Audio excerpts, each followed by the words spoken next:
தமிழா வலையொலி நண்பர்களுக்கு வணக்கம். திருநெல்வேலி காங்கிரஸ் கட்சியினுடைய தலைவர் ஜெயக்குமார் தனசிங் மர்மமாக கொல்லப்பட்டிருக்கிறார். சாதாரண நபர் அல்ல, இறந்து போனவர். ஒரு காங்கிரஸ் பாரம்பரியத்தில்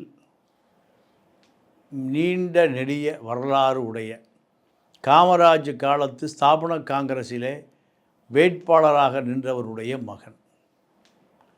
மாவட்ட தலைவர் என்றால் திமுக பார்வையில் அவர் ஒரு மாவட்ட ஆட்சியாளருக்கு சமம். ஒரு கட்சியினுடைய மாவட்ட செயலாளர் அந்த மாவட்டத்தினுடைய ஆட்சியாளருக்கு சமமான பதவி இது. மாவட்டத்தில் இருக்கக்கூடிய காங்கிரஸ்காரர்கள் எப்பொழுது வேண்டுமானாலும் ஆர்ப்பாட்டம், போராட்டம், சட்டம் ஒழுங்கு, ஜனநாயகம், நீதிமன்றம், இப்படி அந்த மாவட்டத்தை தன்னுடைய கட்டுப்பாட்டில் வைத்திருக்கக்கூடியவர்.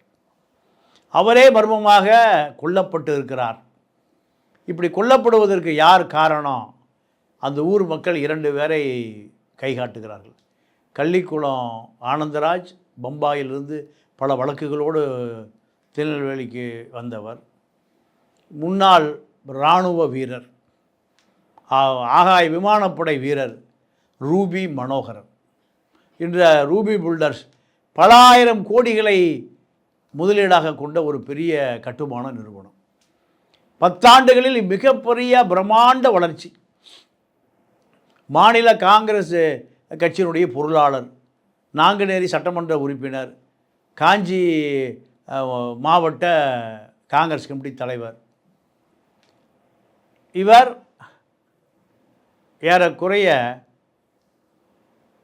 காங்கிரஸ் கட்சியை டெல்லி வரை தன்னுடைய கட்டுப்பாட்டில் வைத்திருக்கக்கூடிய ஒரு நபர். இவர் காங்கிரஸ் கட்சி என்பது முழுக்க 1967க்கு முன்பு அது ஆளுங்கட்சி. அதன் பிறகு திமுகவோடு தான் தொடர்ந்து பயணிக்கிறது. 2024 வரை திமுகவின் ஆதரவு இல்லாமல் காங்கிரஸால் ஒரு கவுன்சிலர் கூட வெற்றி பெற முடியாது. கருணாநிதி குடும்பம்தான் காங்கிரஸை இன்று வரை தூக்கி பிடித்திருக்கிறது. காரணம், காங்கிரஸை தூக்கி பிடித்திருப்பதன் மூலம்தான் டெல்லி வழக்குகளிலிருந்து கருணாநிதி, இடி, ஐடி, சிபிஐ 3ஐயும் தப்ப முடியும் என்று கணக்கு போட்டு காங்கிரஸோடு தொடர்ந்து பயணித்து தமிழ்நாட்டில் காங்கிரஸை காப்பாற்றி வைத்திருந்தவர் கருணாநிதி தான். இந்த கருணாநிதி காலத்தில் தான் காங்கிரஸ் முழுமையாக தமிழ்நாட்டில் அரசியல் ஒரு வெற்றிடத்தை நிரப்பிக் கொண்டது. திமுக, அதிமுக, காங்கிரஸ், கம்யூனிஸ்ட், சிறுத்தைகள், இப்படி அனைத்து கட்சியில் காங்கிரஸும் ஒரு கட்சியாக குறைந்தது எப்படியும் ஒரு 20-25 எம்எல்ஏக்கு 10 எம்பிக்கள், இப்படி திமுக தான் காமராஜரால் கூட காப்பாற்ற முடியாத காங்கிரஸை கருணாநிதி குடும்பம் காப்பாற்றி வைத்திருக்கிறது. இதில் தான் பல ரூபி பில்டர்ஸ்கள், ரூபி மனோகரன்கள், செல்வ பெருந்தகைகள், இப்படி பல பேர் மாற்று கட்சியிலிருந்து வந்து, மாற்று அரசியல் முகாமிலிருந்து வந்து, திருநாக்கரசு போன்றவர்களெல்லாம் மிகப்பெரிய பதவிக்கு வர முடிந்தது. ஆனால் இந்த கொலை என்பது திட்டமிட்டு காங்கிரஸ்காரர்களாலே நிகழ்த்தப்பட்டிருக்கு. மாற்று கட்சி கிடையாது. காங்கிரஸ்காரன் இறந்து போனதுக்கு காரணம் இன்னொரு காங்கிரஸ்காரன் ஊர் மக்கள் பேசிக்கொள்கிறார்கள்.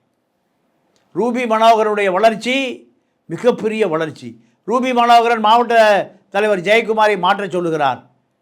மாற்ற முடியவில்லை. காரணம், மக்கள் செல்வாக்கு ஜெயக்குமார் தனசிங்குக்கு பெரிய பின்னணி. ரூபி மனோகரனுடைய ரூபி பில்டர்ஸால் கட்டப்பட்ட வீடுகள் தான், புனரமைக்கப்பட்ட வீடுகள் தான், டெக்கரேஷன் செய்யப்பட்ட வீடுகள் தான் திருநாக்கரசு, EVK இளங்கோவன், அழகிரி, இப்படி பல பேருக்கு ரூபி பில்டர்ஸ் தான் 50 லட்சம் ரூபாயில் ஆடம்பரப்படுத்தி கொடுக்கும். அதனால் அவர்கள் ரூபி பில்டர்ஸ் மனோகரனை எந்த காலத்திலும் பகைத்து கொள்ள முடியாது. முழுக்க முழுக்க காங்கிரஸில் ஜெயக்குமாரை ரூபி மனோகரனால் அப்புறப்படுத்த முடியவில்லை. இரண்டாவது நாங்குநேரியில் எம்எல்ஏயாக இப்போ இருக்கக்கூடிய ரூபி மனோகரனை மண்ணின் மைந்தருக்கே வாய்ப்பு கொடு, மண்ணின் மைந்தர்களுக்கே சட்டமன்ற உறுப்பினர் ஆக்கணும், இந்த கோரிக்கையை தொடர்ந்து ஜெயக்குமார் எழுப்பிக் கொண்டே இருக்கார். எதிர்காலத்தில் நாடாளுமன்ற உறுப்பினராக வேண்டும், எதிர்காலத்தில் அமைச்சராகணும், இப்படி பல தேவைகள் இருக்குது. ஜெயக்குமார் மண்ணின் மைந்தர் என்று ஜெயக்குமாருடைய ஆதரவாளர்கள் தொடர்ந்து போராடி வழக்கறிஞர் காமராஜ் இப்படி பல பேர் தொடர்ந்து போராடுகிறார்கள். அப்போது இந்த மர்ம மரணத்தில் யார் பக்கம் சந்தேகம் நீளுகிறது என்றால், நீங்கள் கள்ளிக்குளம் ஆனந்தராஜ் மும்பையிலிருந்து தேடப்படுகிற குற்றவாளியாக திருநெல்வேலி வந்து சேர்ந்தவர். இவர் கொடுக்க வேண்டிய பணத்திற்கு ஒரு இடத்த ஜெயக்குமாருக்கு எழுதி கொடுக்குறார். இன்றைக்கு அந்த நிலத்தினுடைய மதிப்பு ஒரு 5 கோடி. அவரும் நிலத்தை திருப்பி கேட்டு இவருக்கு அழுத்தம் கொடுக்குறார். இதையெல்லாம் அவர் தன்னுடைய மரண வாக்கு மூலமாக பதிவு செய்கிறார். தன்னுடைய மரணம் கூடிய விரைவில் நிகழ்ந்துவிடும். தன்னை சுற்றி சுற்றி பல குற்றவாளிகள் தன்னை கண்காணிக்கிறார்கள். இதுதான் அவருடைய அந்த கடிதம். அப்போது உண்மையாகவே இவர் திருநெல்வேலி மண்ணை சார்ந்தவர், தாமிரபரணி மண்ணை சார்ந்தவராக இருந்தால் யார் குற்றவாளி? காவல்துறைக்கு போயிருப்பார், இல்லை குற்றவாளி மீது இவரே நடவடிக்கை எடுத்திருப்பார். அப்படி செய்யலை. ஏன் செய்யலைன்னா மென்மையான மனிதனாக இருந்திருக்கிறார். அவருடைய மரணத்திற்கு வந்த கூட்டம் தான் அதை ஊர்ஜிதப்படுத்துகிறது. ஆனால் இப்பொழுது களத்துக்கு வந்திருக்கிற கிரைம் சவுக் ஒருத்தர் உள்ளே போயிட்டார். இப்போ அவருக்கு பதிலாக காவல்துறையை அவங்க நிறுவனத்தில் பேசி இப்போ களத்தில் இறக்கி விட்டுருக்கு. அவர் ஜெயக்குமார் உல்லாசமாக அலைகளோடு இருந்தார், சின்னத்திரை நடிகளோடு இருந்தார், பாலியல் பெண்களோடு இருந்தார். இப்படி அதனால் அவரே கையை காலை கட்டிக்கொண்டு வயிற்றிலே மண்ணெண்ணை ஊற்றி கொண்டு தற்கொலை செய்து கொண்டார் என்று பரப்புவதற்காக ஒரு முயற்சி தொடர்ந்து நடக்கிறது. இதற்கு இந்த கிரைம் சவுக் பயன்படுத்தப்படுகிறார். கிரைம் சவுக்குக்கு என்ன பலனோ அது யார் மூலமோ வந்து சேர்ந்திருக்கிறது. காவல்துறை இந்த வழக்கை நீர்த்து போக வைக்கக்கூடிய முயற்சியிலே இறங்கி இருக்கிறது. முழுமையான விசாரணை நடத்தப்படாமலே தற்கொலை என்று சொல்லுகிறார்கள்.